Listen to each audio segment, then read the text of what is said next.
This is Valmiki Ramayan, Season 7, Episode 18, Ravan's Last Rites. The Vanaras roared in jubilation. Ravan is dead! Victory to Ram! And the news soon reached the royal palace. Ravan's wives came running out into the battlefield.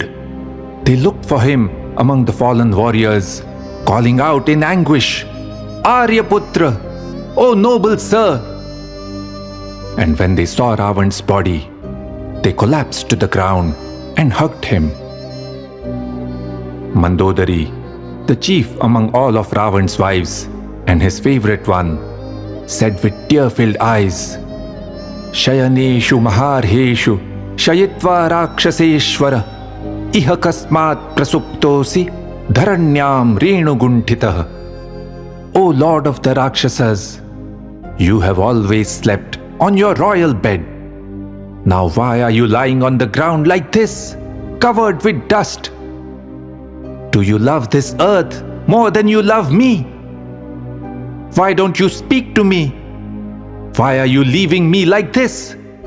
I cannot live without you. Note, Mandodari's words are strikingly similar to what Tara had said upon Vali's death. And like Tara, Mandodari held nothing against Ram, even though Ram had killed her husband. She continued, You were so powerful and brave. Even Indra would not dare challenge you. Then how could you fall so low and kidnap a woman? Katham nari chauryam idam kshudram kritam. I told you so many times, do not go against Ram. But you did not listen to me.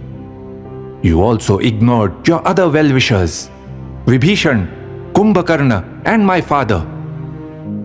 Shubhakrit shubhamapnoti, papakrit papamashnute. Good actions result in happiness, and bad actions in misery. Oh, you fool, Durmate! By forcibly bringing Sita, you brought about your own destruction. Ram then said to Vibhishan, Samskarah kriyatam bhratuh striganah parisantvatam. Please console the women and conduct the last rites for your brother. Think about it. A war has just ended, and one of the kings is dead. How do we typically imagine the winning army will treat the defeated side, especially the women? Contrast that with Ram's exemplary behavior. Vibhishan saw Ravan's body lying on the ground. He was torn between two emotions. On the one hand, he was heartbroken at having lost his elder brother. He felt a numb emptiness and so wished that Ravan had heeded his advice. But at the same time, he was not ready to forgive Ravan. Vibhishan told Ram, Ravan was my brother, but also my enemy. Why, he was everyone's enemy. Cruel and heartless, he never followed dharma. And his attitude towards women, that was unpardonable. I cannot conduct his last rites. But Ram counseled him, Maranantani vairani. Animosity should not last after death. Ravan was an outstanding warrior, and he went down fighting bravely, like a true Kshatriya. He deserves respect from you and from me. You must now do the last rites. As the Rakshasas carried Ravan's body to the funeral pyre, the women wailed and cried. Vibhishan lit the pyre and then did Jalanjali, offering of water for Ravan. Soon afterwards, Ram told Lakshman to coronate Vibhishan as the next king.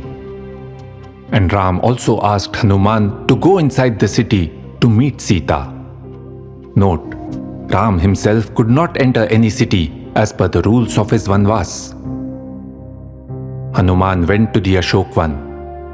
He saw Sita sitting under a tree, sorrow written all over her face. He went up to her, bowed respectfully, and said, "O Sita, I bring good news. We have won the war. Ravan is dead. Ram, Lakshman, and Sugriv are all well. Ram asks about your well-being." A wave of happiness swept over Sita. She was so overcome with emotion that she could not say a thing. Hanuman asked her if there was any message that she wanted to send to Ram. Sita simply said, "I just want to see him. Drashtumichhami bhartaram." In the next episode, we shall witness the famous scene when Sita meets Ram after the war. But before we bid farewell to Ravan, let us take a moment to consider this question that we asked right at the beginning. Was Ravan really all that bad? On the positive side, Ravan was a great warrior and a towering leader. He was also a scholar, well versed in the Vedas, and his capital, Lanka, was a spectacular city that exuded power, grandeur, and wealth. But even as we search for balance in our understanding of Ravan, there is no denying that he was ruthless and ruled over others through fear. And despite his big talk about being all-powerful, Ravan was too afraid to take Ram head-on. He had total disdain for dharma or any sort of rules, and he sent his forces to slaughter the unarmed ascetics and rishis of Dandakaranya. No woman could escape his roving eye, and the ones that caught his fancy, he simply took them by force. His bedchamber was full of women he had captured as spoils of war. For Ravan, Sita was a tool of war, a thing to be used to destroy the enemy. He saw nothing wrong in taking revenge on a man by kidnapping his wife. He saw nothing wrong in dragging Sita by her hair. Later, when Sita stood up to him and spoke back strongly, he considered her to be a wild elephant that needed to be tamed. Ravan had a history of assaulting women. No wonder one of his ministers advised him in open court to assault Sita as well, to force himself on her like a rooster forces itself on a hen. The Rakshas king's name truly captured the essence of his character. Ravan, the one who makes people cry. Iti, her, asa. That is how it happened.